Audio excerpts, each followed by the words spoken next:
JoePags.com, Facebook, Twitter, Instagram, email. It's all right there. Also the Parlay app. It's the Joe Pags Show. Glad to have you here. Really glad to have back Gregory Wrightstone. He wrote a great book called Inconvenient Facts, and you've got to go and get this book. You know, often, by the way, how are you? Good to see you again. Great. Good to see you. Great to be back on with you. You know, every time we have you on, I know that people buy the book because people are dying, they're hungering, they're thirsting for a great reference to which they can turn and show their liberal friends. They say that people who believe in climate change say that you can't prove what you're saying. It is not a hoax. It's real. It's really happening. And people will email Greg every single time, where can I get that book? And again, Inconvenient Facts. And in fact, you do see some sales jump when you show up on the show, right? Oh, absolutely. And you're right about that. You know what? As I'm traveling around the country, I was just in Wichita last week, South Carolina, North Carolina the week before that. As I'm on the airplanes, I always carry 4 or 5 books with me, and I rarely get to my hotel. People are thirsty for this information. And there's so much out there in the mainstream and the legacy media, as I call them, that this is real. You can't deny it. If you're a climate change denier, you're the devil on earth. In fact, Inslee, who just dropped out, the governor of Washington, said that we're all going to be dead in 12 years if we don't do something. It's the most important thing. I can hearken back just in my lifetime, which isn't that long yet, where we were going to have a global ice age. And then I can remember when there were several people that said, very smart people, Greg, way smarter than I, who said we'd run out of fishes in the sea by the year 2000 because we're eating it too fast. Why do you think there is this cycle of alarmism in our history? Is it just a matter of trying to control people, or what is it? Well, I think it's human nature, for one thing, that if I stand up and I say the earth is thriving and prospering, which it is. Yeah. And it doesn't sell papers. Well, no one buys a paper anymore, but it doesn't make that news feeds. If I say we're all going to die in 10 years and it's going to be horrible, well, that gets people's attention. When I'm going, no. The earth is greening and thriving and prospering. Humanity is doing really well, and although our food production keeps up with population growth and is outpacing it, that doesn't make the news feeds, and it doesn't make CNN. And so there's this. And that's what I do a lot, is talk about the many benefits of rising temperatures and increasing CO2. And it ain't even close. It's really, really good what's happening. No, it is. And I've always wondered, why do we want another ice age? I'm not really sure why we would want that. It's Gregory Wrightstone. Get his book. It's called Inconvenient Facts. Recently, I think it was Iceland, where they just had a memorial service for a glacier that died or something. This is how dumb it's becoming. Now, you actually brought something that I had no idea about last time we spoke, that some place that was extremely cold and had historically been extremely cold, we actually found out that they were growing fruit centuries ago, or had some sort of vegetation that nobody expected. And your point was there wouldn't be vegetation if it had always been under ice. Yeah. I think you were talking about the Romans. We're growing citrus in the north of England, up near Hadrian's Wall. And it's things like that, when we get twisted off into the science of carbon isotope dating and looking at this, like, people, they don't grasp that. But what people do understand, if you say the Romans were growing citrus in the far north of England during the time of Christ, people go, yeah, well, it had to have been warmer. Or of course, the Vikings were, the Vikings currently buried deeply in the permafrost on Greenland. Or they were growing. Another example is they were growing a crop called millet in Scandinavia during the last warm period. Well, you can't grow that today anywhere unless it's subtropical or tropical. Right. So this is And it's all in the book. Get Inconvenient Facts. Last week, 2 or 3 or maybe even 4 different candidates on the left who are running for president all announced, and it was horrible. It's horrifying, the hottest temperatures we've ever recorded in recorded history. And I've often asked myself, when I watch the local news, and that guy can't get it right more than 40% of the time, I'm not sure how we're predicting climate change and global warming and we're all going to die in 12 years. But when I watch the local news, they say we set a new record high. The previous high was set in 1898. And I'm going, well, what the hell was going on in 1898? Were there a bunch of Cadillac SUVs around? Were we all eating too much meat and having too many children? And when you ask a simple question like that, it flusters them, and it gets, and then they call you all sorts of names. the fact is, recorded history is what, about 150 years old? It's not even that long. Yeah. We don't really know the precise temperature in the Renaissance times, do we?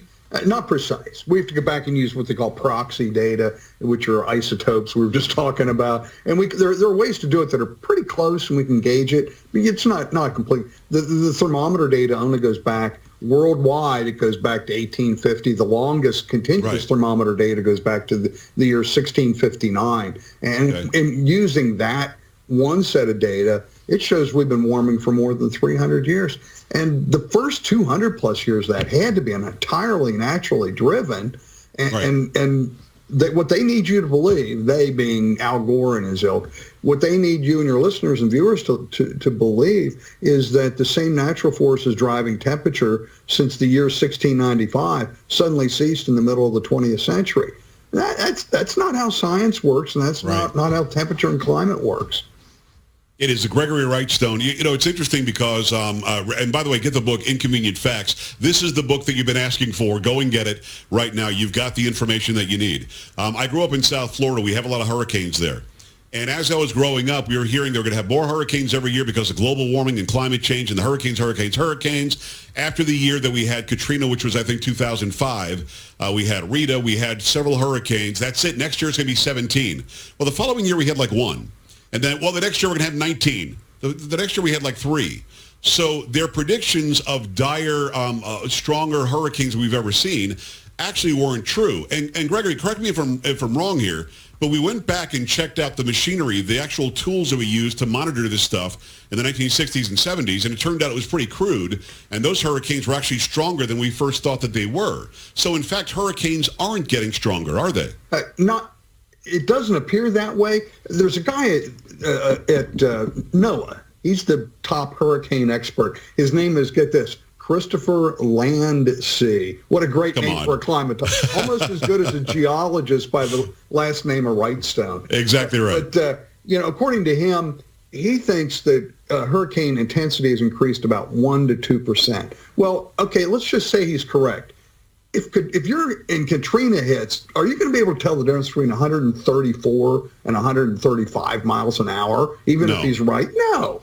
And so it's negligible. We do know, particularly if we look at landfalling hurricanes in the United States, NOAA takes that data back to 1850. They're pretty confident they've measured each landfalling hurricane. They'd be hard to miss, if the hurricane makes landfall.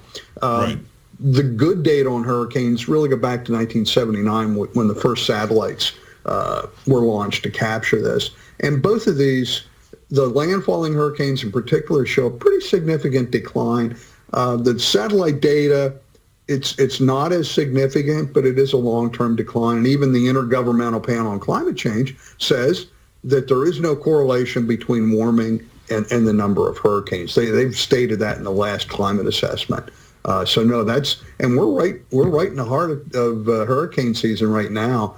There's really not much out there. It looks like it's going to be a pretty benign. Yeah, as soon as I say that, there'll be 3 hurricanes that hit. But right now, the big news though, Joe, has been the last week. Everybody's been talking about these global warming induced forest fires and in the rainforest of Brazil. I was just going to get to that because that's been reported widely by the legacy media. Again, Inconvenient Facts is the name of the book. Go and get it. It's Gregory Wrightstone. Wrightstone has a W in the beginning of it. This is a story that climate change people love. Look, there's more proof. I've got this evidence right now. The rainforests are burning at record rates. Is it true? Is that really happening? No. And it's a really great insight, an example of what we can do with the climate alarmism that's out there. They need these things like this to scare the population. And what we see is, looking at the data came from what you would think is a reliable source, which is the Brazilian satellite system, or their space exploration. But the satellite they're using wasn't designed to count fires. What it was designed for as an early warning system for Brazil, the government, so they could get out ahead of wildfires in the rainforest. What we see is that they burn the grasslands on an annual basis, and what they don't want are grassland fires raging out of control and then taking out part of the rainforest.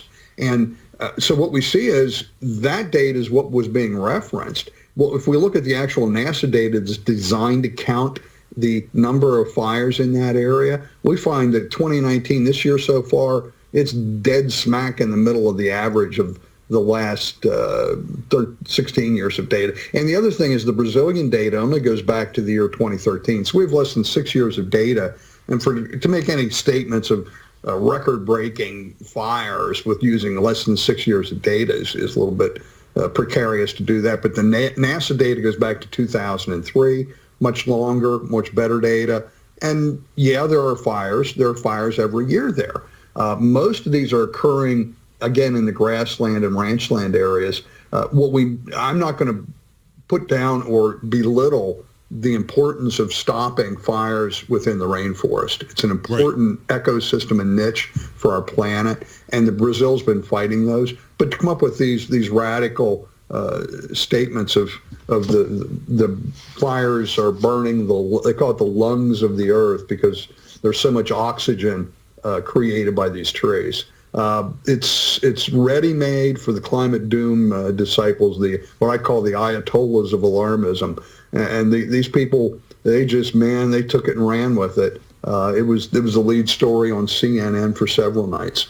Right. And just so that people understand, Joe Pags isn't saying it. Gregory Wrightstone isn't saying it. NASA is saying it, that we're pretty much right on the average. No, we don't see more fires now than we have before. It's just not true. Yeah, and I've just got a commentary that's up on my website right now. It'll be coming out in the Epic Times tomorrow. But it's on my website right now that I have some charts you can look at. I've got that NASA chart, and I've got there's one NASA photograph, probably the most widely, and this is an example of what goes on, probably the most widely disseminated figure of the fires in the Amazon came from NASA. NASA silently, you can see smoke all over the Amazon rainforest. Looks pretty bad.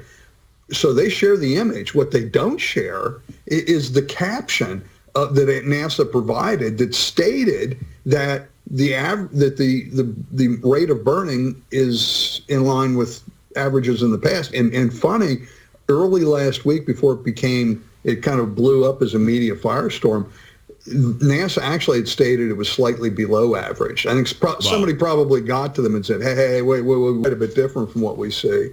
And the website is inconvenientfacts.xyz, right? Yes, it is. Yes. Okay, go there, inconvenientfacts.xyz. Get the book, Inconvenient Facts. His name is Gregory Wrightstone. Greg, thanks a million. You betcha.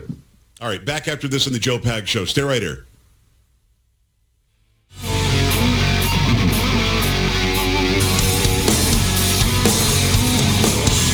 Absolutely right.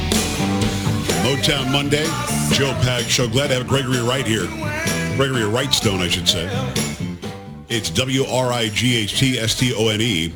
Go and get his book, Inconvenient Facts. That's the book that you're looking for when combating somebody. Debate format over lunch or dinner or whatever you happen to be. When it comes to global warming or climate change, it just seems as though the data isn't there that people want you to believe is there. And they can be called out if you just have the right facts on your side. Get the book, Inconvenient Facts. 888-941